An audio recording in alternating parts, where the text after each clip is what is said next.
ትዊተር፣ ከትዊተር ወጥቶ ኢንስታግራም፣ በዚህ ሁሉ ሲባክን 10 ሰዓት ሌሊት ይነጋል። ከዚያ በኋላ እንደናወዘ ደግሞ የሚያስብበት ነገን አያስብ፣ ትናንት ትዝ አይለው፣ ዛሬ ትዝ አይለው፣ እቅድ የለው፣ የሰማይ ቤቱን አያስብ። ይሄ ሁሉ ምንድነው? ደስታ ፍለጋ ነው። እና የእግዚአብሔር ቤተሰቦች ልንገራችሁ፣ ደስታን መጥገብ ከፈለጋችሁ ያ ደስታ ክርስቶስ ነው፣ ሌላ የለም። ምንም ብትባክኑ፣ በጣም ብዙ ዘፈኖችን ስላዳመጣችሁ፣ ጭፈራ ቤት ስለሄዳችሁ ደስታን አታገኟትም። ደስታ ክርስቶስ ነው።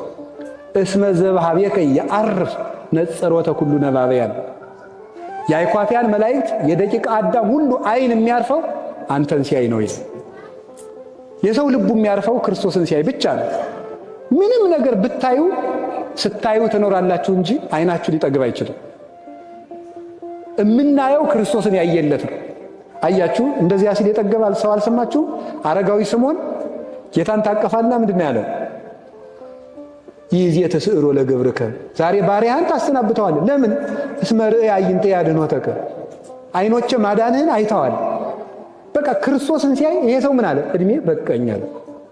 አንድ ሰው ሊረካ የሚችለው ክርስቶስን ሲያይ ነው። ልብ ልንገራችሁ፣ ከክርስቶስ እንዲደርስ የተፈጠረ መንገደኛ ነው። ከክርስቶስ እስከምንደርስ ድረስ ልባችን ምንም ነገር ብናቀርብለት ሊረካ አይችልም። ልብስ ለውጡለት፣ ምግብ ለውጡለት፣ ጥሩ ቤት ስሩለት፣ ጥሩ መኪና ግዙለት፣ ልባችሁ ሊያርፍ አይችልም። የሚያርፈው ክርስቶስን ስታገኙ ብቻ ነው። የሕይወት ውሃ በሉ እስቲ። ምን አላችሁኝ? ምን አላችሁኝ?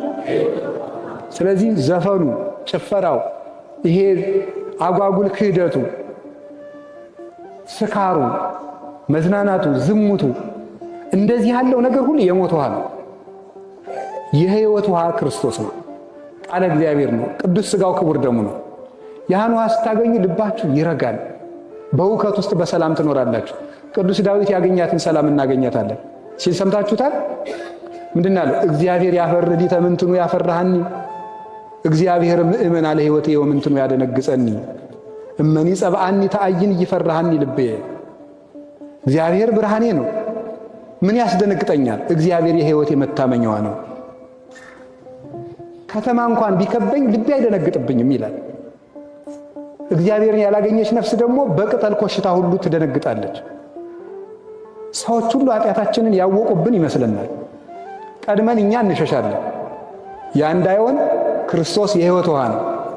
ልንገራችሁ አንድ ነገር፣ ድንግል ማርያም አማላጅ ናት ምናምን ተብሎ መጽሐፍ ቅዱስ በስሟ እንደዚህ ብሎ ቢጻፍ እኔ እንደውም ይገርመኝ ነበር። ታማልዳለች እንደዚህ ተብሎ ቢጻፍ፣ ይሄ ታማልዳለችማ ለማንም ምን የተባለ ነው? ለማንም ሰው የተሰጠ ነው። ይሄ ለጻድቃን ተሰጥቷቸዋል። አንዱ ለሌላው ይጸልይ ተብሎ ያዕቆብ ምዕራፍ 5 ቁጥር 14 እስከ 17 ተጽፏል። አንዱ ለሌላው እንዲጸልይ፣ የጻድቅ ሰው ጸሎት ግዳጅ ይፈጽማል ተብሎ፣ እስመ ጸሎተ ጻድቅ ትክል ወታሰልጥ ተብሎ ተጽፏል። ለሌሎቹም አለ ተፈቅዶላቸዋል።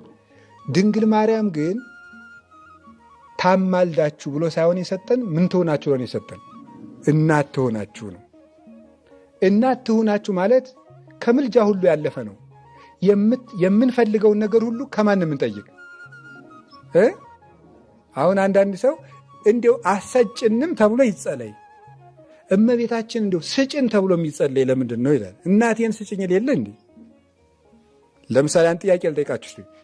እንጀራን የፈጠረ ማን ነው? እግዚአብሔር ነው። እሺ እናቴን እጄ እንጀራ ስጭኝ ማማ ስል እግዚአብሔርን ረስቸዋለሁ ወይስ አልረሳሁት? እስኪ ተናገሩ። ነው የሄድኩ ጠዋት ማታ እግዚአብሔር አቤት ቁርስ ልበላ ነው ስጠኝ፣ ያቅርብልኝ። እግዚአብሔር ከሻንጣው ልብስ አውጥተህ አልብሰኝ ይባላል? ወይስ ደግሞ እናቴን ልብስ ግዢልኝ ማለቴ? አይ ይሄ የለም፣ ልብስ ግዢልኝ የሚል መጽሐፍ ቅዱስ ላይ የለም። እናሳ እግዚአብሔር ናንድና ልብስ ግዛልኝ ቡቲክ ልል? እንዲሁ የጅልነት እኮ መጨረሻ እኮ ነው ይሄ። መጽሐፍ ቅዱስ ላይ የለም። እናቴ አቤት እናቴ ሕፃን ሳለሁ 6 ወር ገላዬን ታጥበኛለች። እንድታጥበኝ መጽሐፍ ቅዱስ ላይ ተጽፏል? የለም። አለ? የለም። እናት አቤት ገላውን እጠቢው ልጁን፣ የለም። እንደዚህ የሚል የለም። በእናትነቷ ተሰጥቷታል።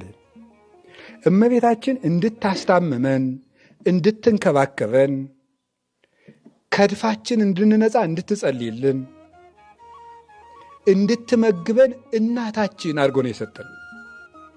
ማማለድ ምናምን የሚባል ነገር ይሄ ባልንጀራ ለባልንጀራውም እግዚአብሔርን ይቅር በለው ብሎ የሚያደርገው ነው። ቅዱስ ሰው ብቻ አይደለም፣ ባልንጀራ ለባልንጀራው ይማልዳል፣ ይጸለያል። እገሌን ይቅር በለው ብሎ ለምሳሌ አንድ ገል እንቀራችሁ፣ በደላችንንም ይቅር በለን የሚለው ውስጥ ምልጃ አለ የለም? ምን የሚለው ይቅር በለኝ ነው? በለን ነው። በለን ስል ለማን ጭምር እየጸለይኩ ነው? ለወንድሜ እየጸለይኩ ነው፣ ለእህቴ እየጸለይኩ ነው። እዚህም ውስጥ እኮ ምልጃ አለ። ማማለድማ ጓደኛ ለጓደኛውም ይኸው በደላችንን ይቅር በለን ማቴዎስ ወንጌል ምዕራፍ 6 ላይ አንዱ ለሌላው ይጸለያል።